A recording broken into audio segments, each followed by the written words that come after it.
Hey Boat Dragons, I'm so glad you're here, and if you're new to my channel, I'm so glad you joined me. I am going to be talking about dystopian fiction. I want to share with you some of my thoughts on some of the dystopian books that I have read, and just kind of dystopian as a genre. And I thought it would be a fun discussion. So I guess the first question to answer is, if you're not familiar with dystopian fiction, what is it? And essentially, dystopian fiction is a future world that has been ravaged by some kind of cataclysmic event. It might be nuclear fallout, it might be a dictator that took over the world and divided up everybody into very unique and disparate social classes. It might be a burst of magic gone wrong that has decimated the world. There's so many ways to go with dystopian fiction, but some kind of cataclysmic event has thrown the world into an awful mirror image of itself. And lots of authors have tackled this going way, way back. And I'm going to share some of those with you today. And dystopian has been very hit or miss for me. Some I've enjoyed, some I have not enjoyed, and some of the works on this list you maybe did not know were dystopian. So I'm going to kind of just touch briefly on some of those as well. I want to start with an honorable mention, and that is the Scythe saga by Neil Shusterman. The reason this is an honorable mention is because it's not really dystopian in the truest sense. It's kind of more utopian, and so like if a dystopia is the worst version of society, a utopia is of course the ideal society. And the Scythe saga is still considered, I guess, kind of dystopian, but I don't really look at it that way. There are a lot of things in the world that Scythe takes place in. It is a future version of our own society. There's a lot of stuff in this society that I really think is great. I think it would be awesome to live in that world. Granted, there's things that I would not want to exist, but overall, it paints a pretty positive picture of what society has become. So I've got this on the list. I really, really like the Scythe trilogy. I do highly recommend it. It's one of my better experiences in this subgenre of fiction. And that's really what it is. Dystopia is just a subgenre. Some people would say that it's not even necessary to have it as a subgenre because so many main genres tackle dystopian things. There's fantasy books out there that tackle it. There's sci-fi books and so on. So it's kind of almost like we don't really need the label, but it's there. So set that there. Now, one series that isn't always thought of as dystopian, but really kind of is, it at least incorporates elements of dystopia into it, and that is the Dark Tower series by Stephen King. I'm a huge fan of the Dark Tower series. I really enjoyed my time reading in it.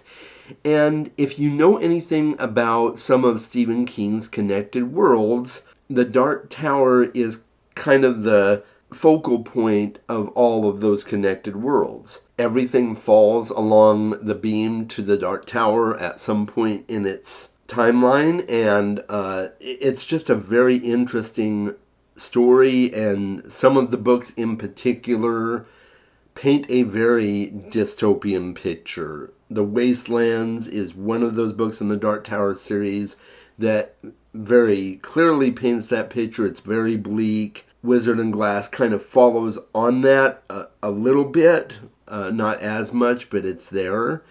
And then all the books that tie to the Dark Tower series, like The Stand and things like that, and I'll get to that shortly, those are deeply connected to the Dark Tower.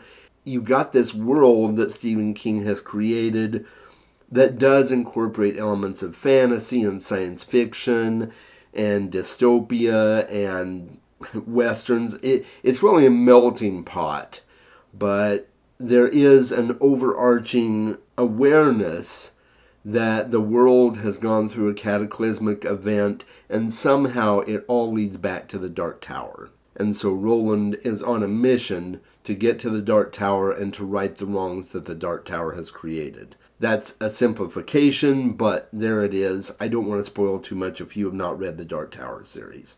All right, so we're going to go on and we're going to talk about two series that I read many years ago before I started BookTube, and that was the Hunger Games and the Divergent series.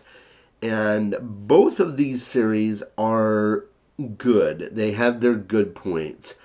I would not say that either one of these series are my favorites. I did enjoy them to a point. I've made no beans about saying in the past that I did not like the ending of the Hunger Games.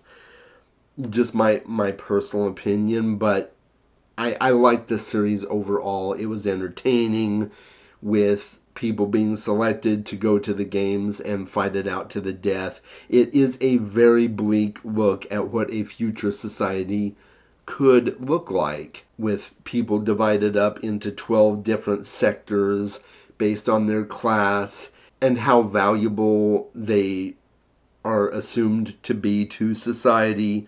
There's a lot of interesting themes that play out in the Hunger Games that I thought were quite well done.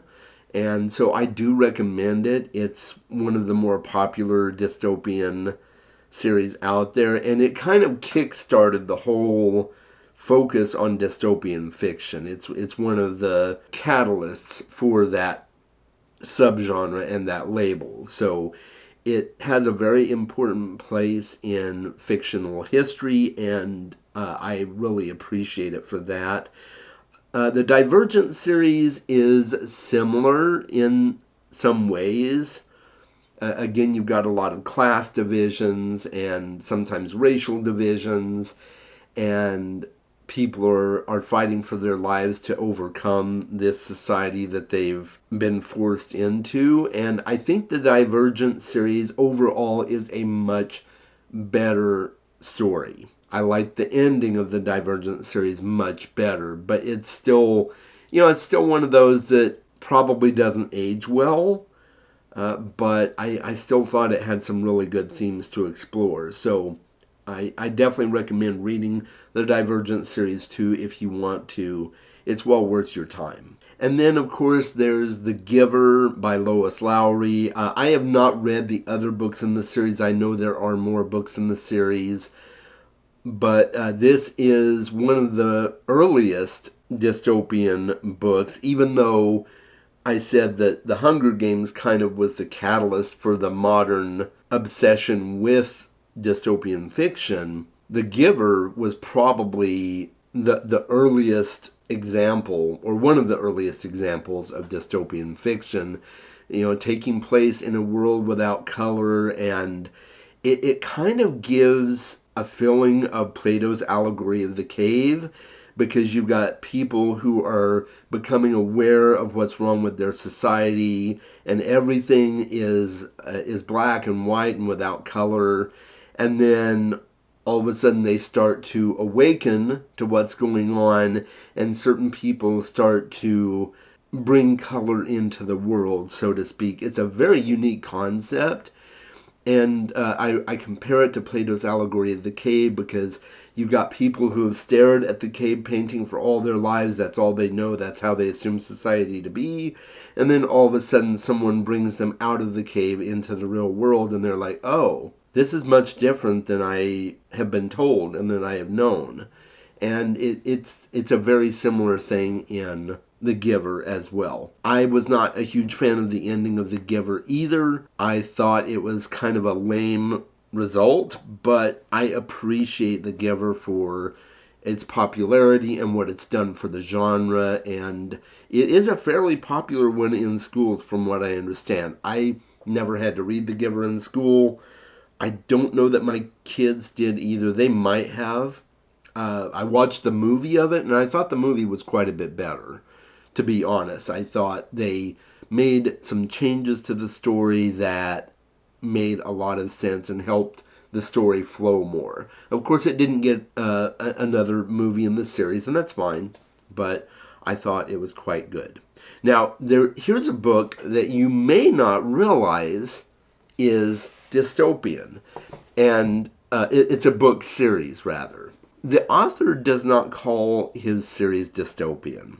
He's very clear about the fact that he just writes fantasy fiction, and it happens to have a bunch of different themes in it, one of which is the setting in a more dystopian future of Earth.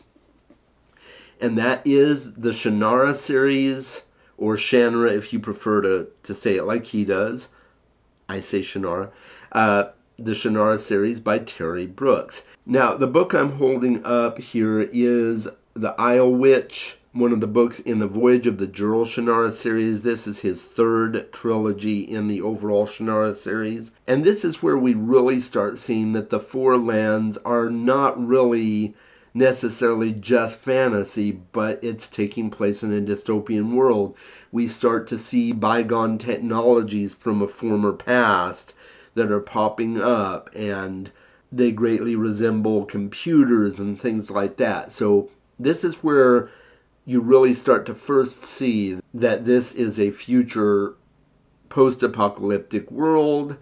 And then later on, Terry Brooks went back and kind of connected some of his earlier series, like The Word and Void, to the Shannara series, and he wrote some books called The Genesis of Shannara and things like that. So helping to build that through line between them and show where the world of Shannara came from. So a lot of people, if they haven't read much in this series, they don't realize that this isn't necessarily just fantasy. Now, if you watch the Shannara Chronicles on television, they made a lot of that front and center because you got some elements of the Seattle timeline, albeit in a post-apocalyptic setting. So, like, the Space Needle is crashed in the distance and everything like that. So it kind of brought all that to the forefront. But it's been there. It's in the Shannara series. I highly recommend this series. I've loved everything I've read in it so far. I have not completed the series, but I'm very excited to continue at some point because this is a very interesting world, and Terry has made it very clear that he did not set out to write dystopian fiction. He set out to write a story that just happens to have some post-apocalyptic elements to it. So, excellent series. I highly recommend it. And yeah, so that's that. Next book I'm going to tackle is Fahrenheit 451. I think this one is pretty obvious. This is another older dystopian book before dystopian was really a thing, before it started getting all the hype it did. And, this is a book where words and reading and books and everything have been outlawed. And so the people who used to put out fires now start fires, and they go around burning books. It's a really excellent book. Ray Bradbury is just a fantastic writer. At least based on this book. I have not read any of his other books yet, but I've heard they're excellent as well. But this is an absolute classic and a must-read, and I really enjoyed reading it. It's got a lot of really interesting themes, and the value it puts on books and knowledge, and pointing to how societies that adopt a more fascist regime end up trying to eliminate books because books help people to think, and we don't want people to think if we're going to control them. So it's a really, really excellent book. I highly recommend it. Pick it up. The next one on my list is Animal Farm and 1984 by George Orwell. I have not read either one of these guys, so I don't know, but I know enough about them to say that I'm probably going to enjoy them when I get to them. Of course, 1984 propagated the whole idea of Big Brother, and I kind of think he was quite visionary at the time for the things that he wrote. I hope to read it soon to see what it's like. Animal Farm, the same way, deals more with like classism and things like that. So I eventually will probably read both of these. It just hasn't been high on my priority list. But I wanted to put them on this list just to kind of let you guys know that it's out there. It paints a very bleak picture of what society could look like, for sure. You may think it's foolish of me to put it on here when I haven't read it, but I did. I put it on here, and I know enough about it to know that it falls into this category of dystopian literature. All right, we are going to move on to Brave New World by Aldous Huxley. And I did read this one. It was not my favorite. It was okay. There were a lot of things that did not age well, and that does happen sometimes with older books. I get that. But it really dealt with some interesting concepts of what a future world might look like, especially when it comes to relationships and human sexuality and the boundaries of relationships and how we define relationships and what happens when people's bodies become commodities to be used rather than valued and cared for. It's a very, very interesting book. So even though I had some issues with it, overall I enjoyed some of the themes that it explored and some of the ideas that it explored. So I do highly recommend reading Brave New World. Even though I didn't care for it too much, I enjoyed it enough and appreciated enough what it was talking about to share it with other people and to say, I think you should read it. It's one of those books that is on a lot of top 100 lists, so definitely check it out. But just know that there may be things in there that are outdated, didn't age well, and maybe a little bit off-putting. Especially, just fair warning, if you are triggered by types of sexuality that are outside the norm, you may be bothered by some of that too. So just be aware of that, but I thought it was excellently done. The next one on this list is The Stand. I won't talk about this too much. I did do a review of The Stand on my channel. Well, I did a review for Brave New World as well. I did a review for The Stand. I've been very hit or miss with Stephen King in general, and it seems like his chunkier books do not always set well with me. But I appreciate the value that The Stand has in the Stephen King canon, and I appreciate the way it informs the story of The Dark Tower. But, just know that the Stand is just a very basic plot line. There's a disease that has ravaged the world. A bunch of people have died, and whoever's left is trying to rebuild society. There's a very evil man named Randall Flagg that is kind of going around and starting to control people. And so it's kind of a very basic plot. Everything else in the book was kind of just filler, and I think that's kind of what bothered me a little bit. I kind of felt like it was too long. But I did enjoy a lot of the characters in the book, and the world that it presents is frightening because something like that could easily happen. You just never know. But it does tackle the idea of a worldwide pandemic, and it's much more bleak than the recent pandemic that we all went through. It's not to say that something like that couldn't happen. And that's the thing with fantasy fiction and post-apocalyptic fiction. It paints a picture of what could be, and it encourages people to live in such a way that we hopefully avoid something like that happening, right? So it's a very bleak book, but I think it deserves its place as one of the most widely read books by Stephen King. And it's very popular. I'm in the minority when it comes to not enjoying it. So do check it out. You may enjoy it more than I did. The last one on this list is fantasy kind of sci-fi as well, and it's one of my favorites. That is the Broken Earth Trilogy by N.K. Jemisin. The first book is the fifth season, the second book is the Obelisk Gate, and the third book is the Stone Sky. And this is an excellent series. It's controversial because of the unique character voice that is presented in some parts of the series. Some people can't read it because of some of the drastic changes in character voice from first person to second person and things like that.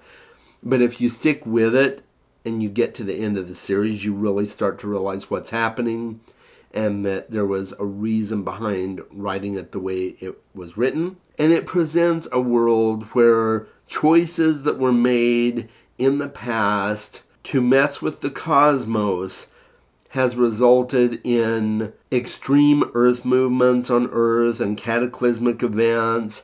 There are certain people who have the abilities to move the Earth and cause tremors that will bring things into balance and things like that. So it's a really interesting concept for the magic. I really, really enjoyed it, but it is quite bleak as well. Just be warned. I think it ends with a good bit of hope, and it has some really unique world building that I thought was just very well done. So I highly recommend at least giving the Broken Earth Trilogy a try.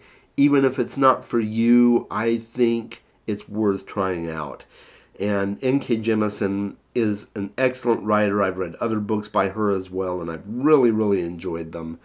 And so I hope you'll check it out. And I think you may have seen from this survey of just some of the dystopian books that I have read that dystopian is a label that is kind of overused. And really it's just, there's books out there that have bleak futures from some cataclysmic event in the past, whatever that was, and it just kind of gets lumped into a category. Oh, this is dystopian. Oh, you'll only like this if you like dystopian fiction, and it'll get compared to the Hunger Games and things like that, because those are the really popular ones that everybody points to. But there's so much more nuance in these books than just throwing it into this category of dystopian. So I think I said all this to say that my journey with this type of literature has been kind of hit or miss. I think it's kind of a detriment to just put a label on something when there are so many other facets that make these books unique and different and appeal to a wide range of audiences, not just the Hunger Games crowd. So I hope you've enjoyed this. I hope it's been informative for you. And let me know in the comments below what you thought. I hope you will take away some things from this video that will enhance your reading experience. And until next time, guys, make sure you read more books. I'll talk with you soon. And I want to give a huge shout out to my patrons. I really appreciate all you do to support the channel. It really means a lot to me.